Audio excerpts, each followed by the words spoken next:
Capítulo 7. Arbaat Aminim. Las cuatro especies de Sukkot. 1. Respecto del precepto de las cuatro especies, cuando la Torá expone rama de palmera, que capot temarim, alude a las ramas cuando aún sus hojas no se han abierto hacia los costados, es decir, cuando parece un cetro. Esto se denomina lulav. 2. Cuando la Torá expone fruto de árbol esplendoroso, alude al etrog sidra, y cuando expone ramas de árboles frondosos, alude al hadas, cuyas hojas cubren la rama, es decir, que tiene 3 o más hojas, exactamente a la misma altura en cada tallo. Pero si tiene 2 hojas a la misma altura, una frente a la otra y una tercera hoja más arriba, no se considera frondosa, sino mitro deforme. 3. Y cuando expone los sauces de los arroyos, no alude a cualquier vegetación que crece próximo al arroyo. Más bien se refiere a determinada especie llamada sauces del arroyo. Su hoja es alargada, su borde es liso y su talle es de color rojo. Esta especie se denomina arabá, sauce. La mayoría de esta especie crece cerca de los arroyos. Es por ello que se llama sauce del arroyo, pero aunque crezca en el desierto o en las montañas, es válido. 4. Hay otra especie parecida al arabá, pero su hoja es redonda, su borde es como una sierra y su tallo no es rojizo. Se llama safzajá, álamo de Éufrates, y no es válida. Hay otra especie de sauce cuya hoja no tiene borde liso, pero tampoco es como una sierra, más bien tiene muchos salientes diminutivos, como el borde de una pequeña hoz. La misma es válida. Todas estas cosas respecto de la identificación de las cuatro especies han sido transmitidas por tradición oral desde Moshe Rabenu. 5. Estas cuatro especies constituyen un solo precepto y son todas imprescindibles, y se llaman el precepto del lulav. No se debe quitar ni añadir una especie, y si falta una de las especies en su lugar, no se debe colocar otra especie que se le parezca. 6. La mejor manera de cumplir el precepto es unir el lulav, el hadas y la arabá, formando con estas tres especies un solo manojo. Cuando la persona las toma para cumplir el precepto, primero deben decir bendito y nos ordenó respecto de tomar el lulav, porque todas las otras especies se apoyan en el que es más alto. Por la misma razón, a continuación, se menciona el lulav aludiendo a las cuatro especies. Luego toma este manojo con la mano derecha y el etrog con la mano izquierda, sosteniéndolos del modo en que crecen, es decir, sus raíces hacia abajo y sus otros extremos hacia arriba. Si no los ató y los tomó de a uno, cumple con su deber, siempre y cuando tenga especie, o si le falte una especie, que no las tome hasta conseguir las restantes. ¿Qué cantidad se debe tomar de cada especie? Un lulav, un etrog, 2 arabot y 3 adasim. Si alguien quiere agregar adasim para que el manojo sea más grande, que lo haga, y constituye un embellecimiento del precepto. Pero de las otras especies no se debe añadir ni reducir la cantidad. Y si alguien añade o reduce su cantidad, a posteriori no lo invalida. 8. ¿Cuál debe ser la medida de longitud de cada una de estas especies? El lulav no debe medir menos de 4 tefajim, puños, y si es más largo de la medida que es válido. Se mide la columna central y no las hojas superiores, que sobresalen por arriba de la columna.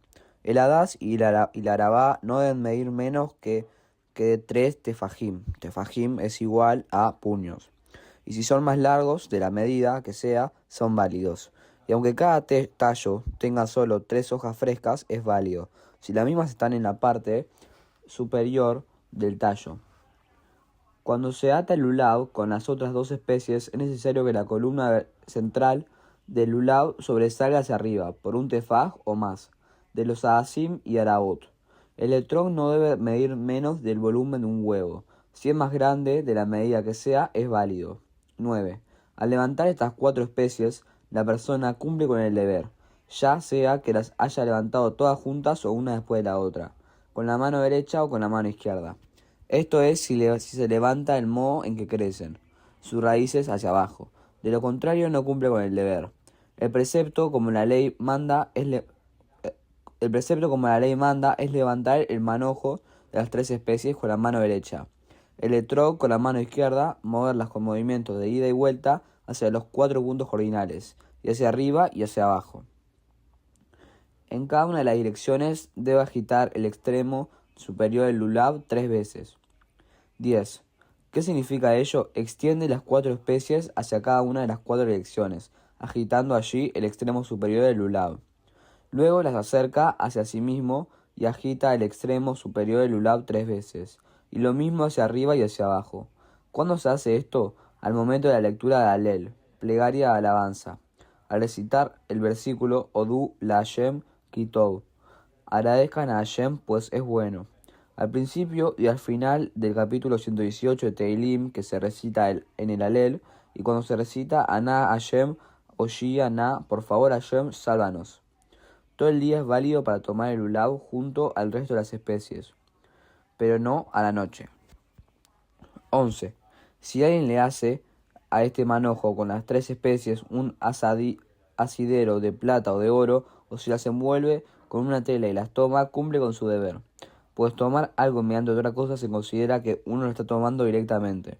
Esto es válido si se lo hace de forma honrosa y esplendorosa, pues todo lo que se hace para verlo más bello no se considera separación. En este caso, entre las manos de la persona y las especies. Pero si coloca estas especies en una maceta o en una olla y la toma, no cumple con su deber. 12. Si alguien ata el lulav con los adasim y las arabot y separa el lulav y el hadas con una tela o algo similar, se considera separación y no sirve.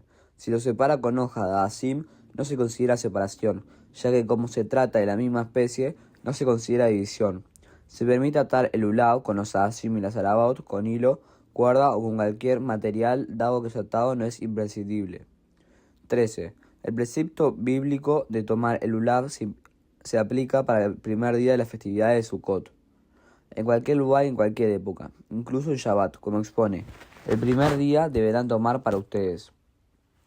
Solamente en el gran templo lo tomaban los 7 días de la festividad, como expone, y se regocijarán ante Hashem, Elohim de ustedes durante 7 días.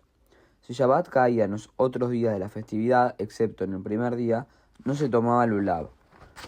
Ello es un decreto para evitar que la persona lo cargue en su mano 4 amot, codos, en la vía pública, lo cual constituye una prohibición de la Torá, tal como se declaró respecto del shofar.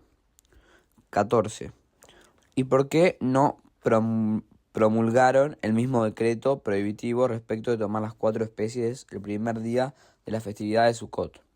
Porque es un precepto de la Torá incluso fuera de los límites del gran templo, por lo cual resulta que la ley que se aplica en el primer día no es igual a la de los otros días, porque en los otros días de la festividad no se debe tomar el lulav, excepto en el gran templo. 15.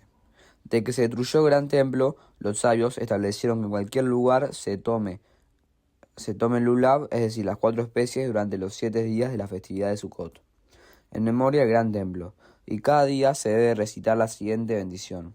Bendito eres tú, Hashem, nuestro Elohim, Rey del Cosmos, que nos santificó con sus preceptos y nos ordenó de tomar el lulav.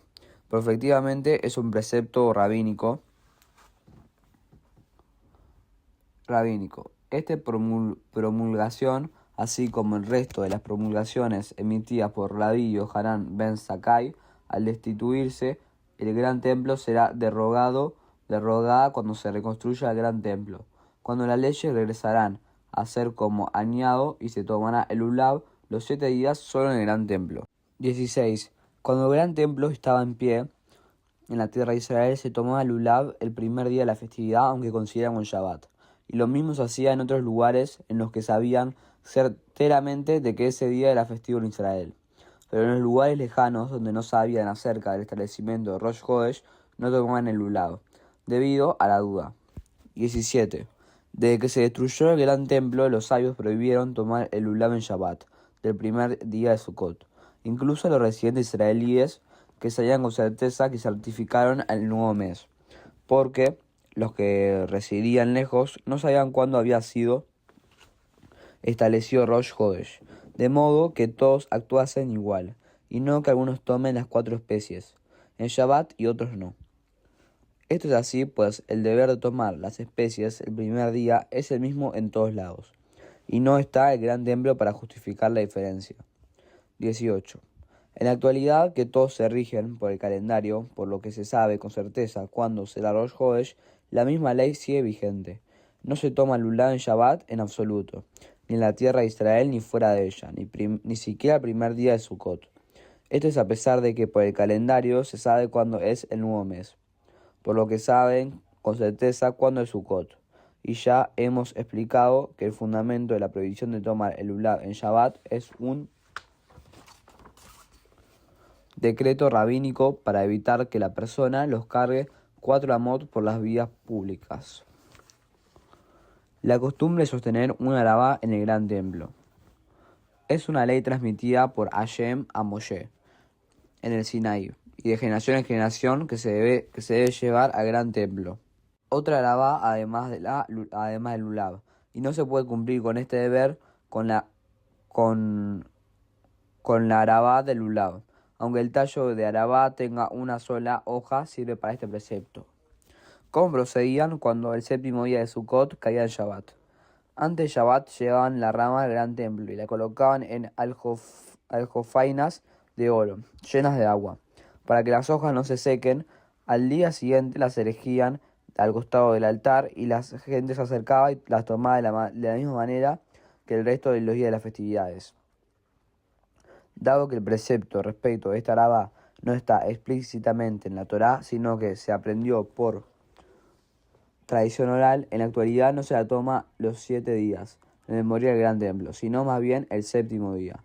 ¿Cómo se debe hacer? Se toma un tallo o varios tallos, pero no la alabá que está con el lulav, y se lo golpea en el suelo o en un utensilio 2 o 3 veces sin recitar una bendición, porque hacerlo en la actualidad se trata de una costumbre y no es una institución de los profetas.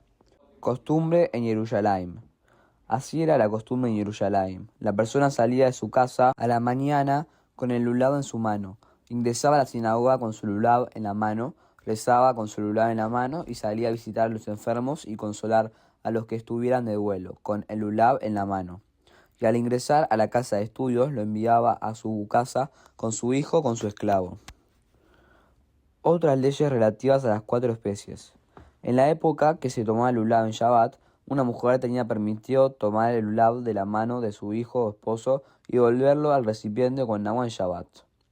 Si se trata de un día de Yom Tov, festividad que no coincide con Shabbat, incluso se permite añadir agua.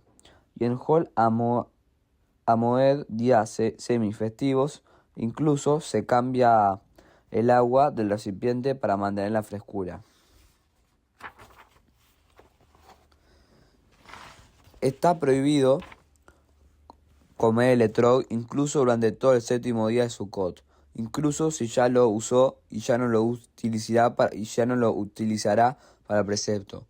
La razón de esto es que dado que una parte del día estuvo destinado exclusivamente para el precepto, queda en ese estado durante todo el día. En el 8º día está permitido consumirlo. En la actualidad que celebramos 2 días de festividad, a pesar de que no tomamos el lulav en el 8º día, de todos los modos, el etrog está prohibido en el día de la misma manera, que está prohibido ingerirlo, festividad ante la duda de si era el séptimo día, es decir, antes que se estableciera el calendario. Si alguien separa 7 etrogim, uno para cada día de Sukkot, luego cumplir con el precepto con cada uno de ellos, al día siguiente puede ser ingerido. Esto fue capítulo 7 de Leyes de Shofar, Sukkah y Lulav, grabado por Ari Wilson.